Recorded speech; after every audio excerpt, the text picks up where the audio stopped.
Selamat siang, perkenalkan nama saya Desak Aisinta Danwantari dengan NIM C1G024 10074 dari Fakultas Pertanian Prodi Agribisnis.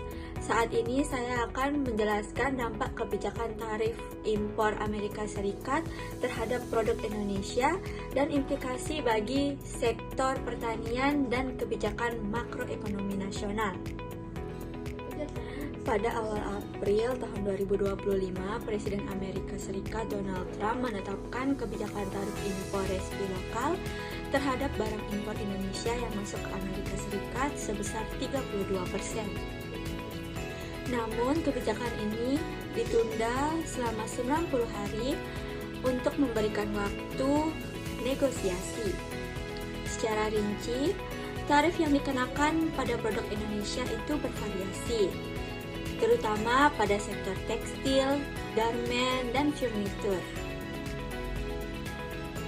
Dapat dikatakan tarif total yang dikenakan Amerika Serikat terhadap Indonesia yaitu sebesar 47%, tergantung jenis produk yang diimpor. Tarif yang tinggi ini menyebabkan beban ekspor Indonesia meningkat dan menurunnya daya saing produk Indonesia di pasar Amerika Serikat. Akibat dari adanya tarif Trump ini berdampak signifikan terhadap beberapa sektor. Salah satunya adalah sektor pertanian dan pelaku usaha kecil yang bergantung pada sektor komoditas seperti kelapa sawit, karet, dan juga kopi. Tarif ini berdampak pada tekanan terhadap sektor UMKM yang mengakibatkan terjadinya penurunan harga dan pendapatan para petani.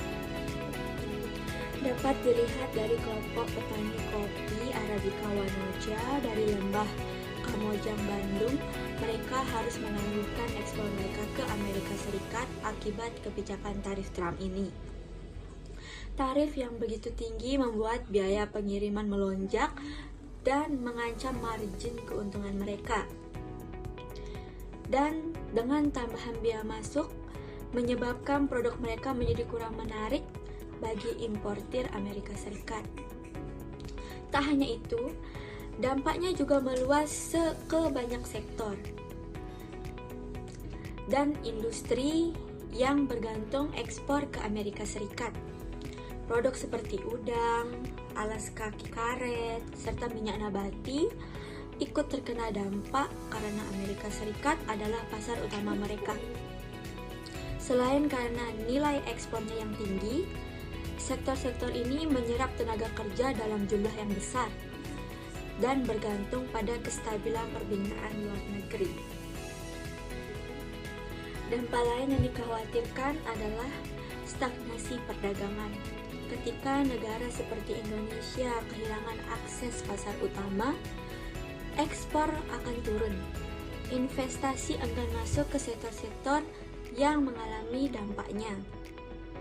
Di industri tekstil adalah industri yang paling terkena dampaknya. Tercatat ada 3,98 juta orang yang diperkirakan kerja pada industri tekstil pada tahun 2025. Karena kemunculan kebijakan ini, ancaman pemutusan kerja atau PHK semakin besar. Kebijakan ini pun berpengaruh terhadap penurunan daya saing produk pertanian Indonesia.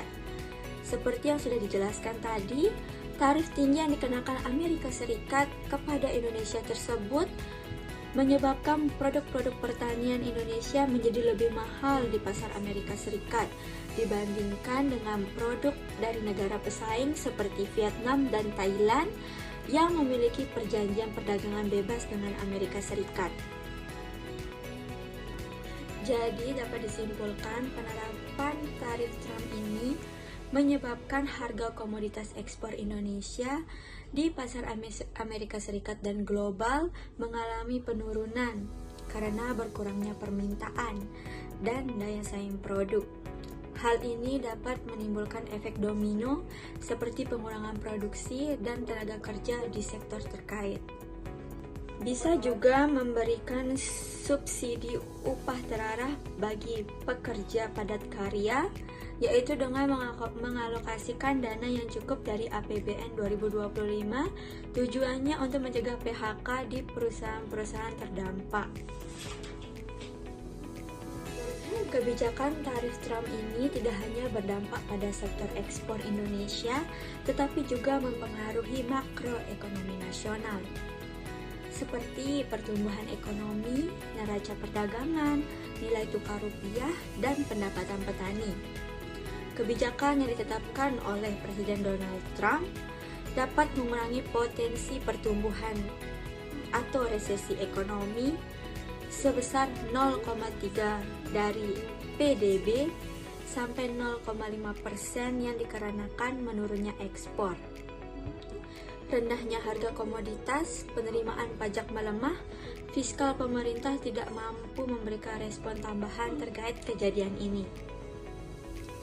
Direktur Eksekutif Center of Economic and Law Studies Bima Yudhistira mengatakan gambaran ekonomi Indonesia dengan Amerika Serikat adalah setiap 1% penurunan ekonomi Amerika Serikat, maka ekonomi Indonesia akan turun sebesar 0,08%. Ini juga menjadi pengaruh dalam nilai tukar rupiah. Nilai tukar rupiah diperkirakan akan terus melemah jika berlakunya tarif Trump yang baru. Pada 26 Maret 2025, Bank Indonesia mencatat nilai tukar rupiah pada tingkat terendah sejak krisis keuangan pada tahun 1998, yaitu dengan nilai tukarnya Rp16.588 per dolar Amerika Serikat. Hingga pada tanggal 3 April tahun 2025, Bank Sentral Asia mencatat kurs jual dolar Amerika Serikat pada tingkat Rp16.795 dan kurs belinya sebesar Rp16.575. Ini menggambarkan betapa sensitifnya nilai tukar rupiah terhadap ketidakpastian global yang dipicu oleh kebijakan Amerika Serikat tersebut. Akibat dari kebijakan ini juga mempengaruhi neraca perdagangan di Indonesia, yang dimana dapat dilihat dari penurunan surplus perdagangan Indonesia dan risiko defisit transaksi berjalan. Tercatat pada tahun 2025, defisit transaksi berjalan berpotensi meningkat hingga 0,9% dari PDB, mendekati batas target Bank Indonesia. Pada tahun 2024, Indonesia mengalami penurunan surplus perdagangan sebesar 18,84%, yang sebagian besar disebabkan oleh penurunan ekspor ke Amerika Serikat akibat impor yang terlalu tinggi. Penurunan ekspor ini berpotensi mengurangi cadangan devisa negara dan mempengaruhi kestabilan ekonomi. Tak hanya itu, ini juga berpengaruh terhadap penurunan indeks harga saham gabungan atau IHSG, yang dimana ini juga menggambarkan sentimen negatif di pasar saham Indonesia. Diketahui IHSG anjlok sebesar 7,1% pada 18 Maret 2025, yang dimana ini adalah penurunan terbesar sejak tahun 2011. Dari dampak-dampak negatif yang ditimbulkan oleh kebijakan tarif Trump ini, pemerintah harus memiliki cara bagaimana untuk mengurangi dampak negatif yang ditimbulkan oleh tarif tersebut sebelum berpengaruh ke sektor pertanian lebih luas dan ke sektor-sektor lain.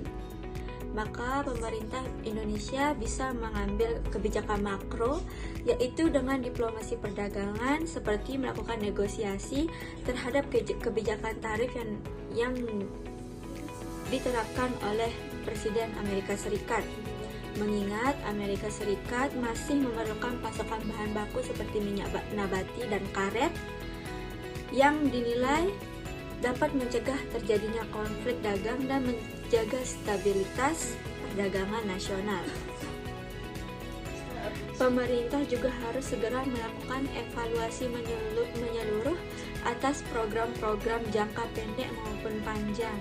Anggaran yang digunakan untuk program-program jangka pendek yang tidak berdampak sebaiknya dilakukan pengaturan kembali untuk menciptakan stimulus ekonomi, bukan pengetatan ke pelaku usaha.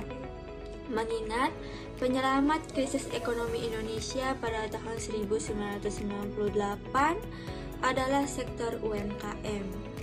Pemerintah juga harus memiliki strategi untuk mencari pasar baru, misalnya ke Timur Tengah, serta mempercepat negosiasi FTA dengan mitra strategis seperti Uni Eropa untuk mengurangi ketergantungan pada pasar Amerika Serikat yang menyumbang 15% ekspor pertanian Indonesia. Memberikan substitusi